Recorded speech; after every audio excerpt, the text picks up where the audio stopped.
Well, let's touch again on one of our main reports tonight, David Cameron's visit to India. The Prime Minister said he came to India in humility, a remark that alludes perhaps to the change in economic relationship between our two countries and the political controversy over immigration, with Indian ministers voicing opposition to the government's plans for a cap on immigrants, is evidence of that. Joining us now, a leading historian of Britain's relations with India, Alex von Tunzelmann, and the Indian political commentator, Rani Singh. Rani Singh, is there now, 60 years on, really any special relationship left? It has changed slightly, of course, because Britain is now India's fourth largest trading partner. It's the biggest European trading partner.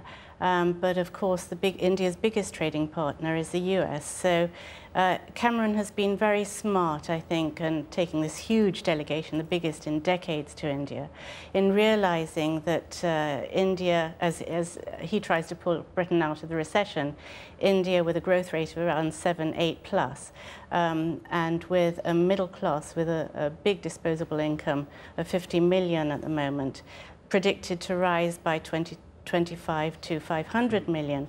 That's a lot of money to spend. It is. And Alex von Tunzelmann, one wonders whether this is simply a rite of passage, that this huge delegation, as Rani says, an unprecedented size, is really to kind of mark an acceptance that we're out and that we've got to try and get back in a different form. Well, it's an extraordinarily large delegation with a lot of extremely senior people. And then this almost Gandhian phrase about approaching India with a spirit of humility. I mean, this is very unusual, not just for a British Prime Minister, but especially for a Conservative Prime Minister. Do Indians like the idea of humility? I mean, what do young people make of this?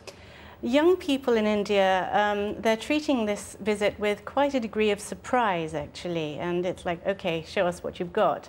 They have no great ambition to come here. They'd rather go to the States, wouldn't they, as you sort of intimated? Yeah, they'd much rather. Nowadays, the middle classes want to send their children, by and large, to Stanford to do an MBA. Although there is still a healthy respect for British education. But the fact that British universities are having to spend so much time and money selling themselves in India shows that Indian youngsters would either quite happy to stay in India and go to one of the brilliant universities there, or go to America. Is there anything cool about Britain?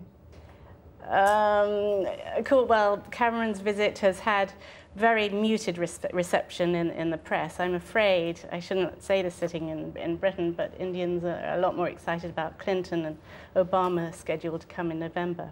Alex von Tunzelmann, the whole idea of empire and overhang and the rest of it, that is dead, isn't it?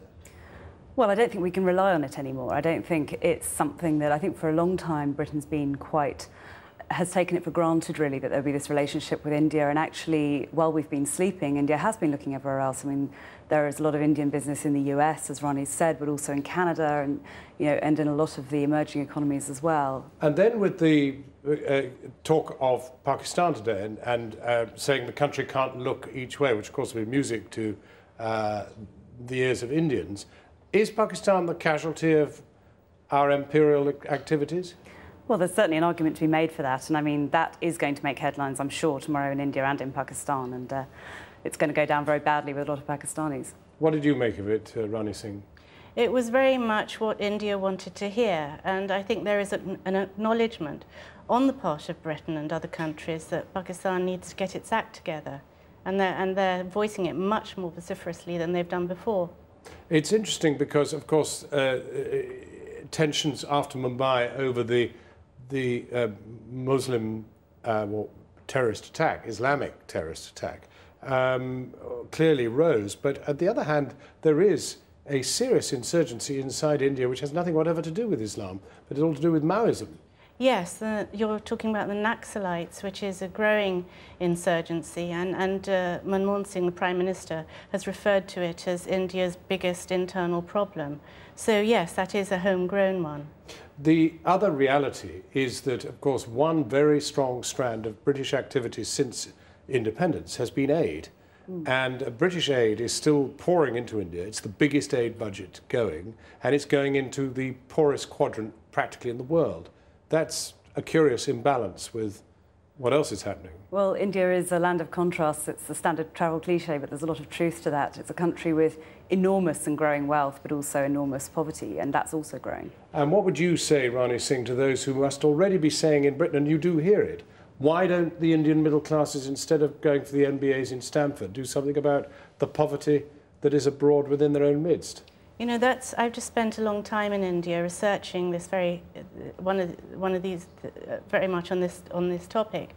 And the thing I found was that, as in the founding fathers of India, they went abroad, they came to Britain, they studied, and they went back and they worked in India. The current crop, the young Turks of Indian politics, and those who have money to study abroad, tend to come back to India, and they want to, the 30-something, the 40-something, the next generation, they want to work for India. And for the poverty. And for the poverty, yeah, exactly. Rani Singh and Alex von Tunzelmann, thank you both very much indeed for coming in.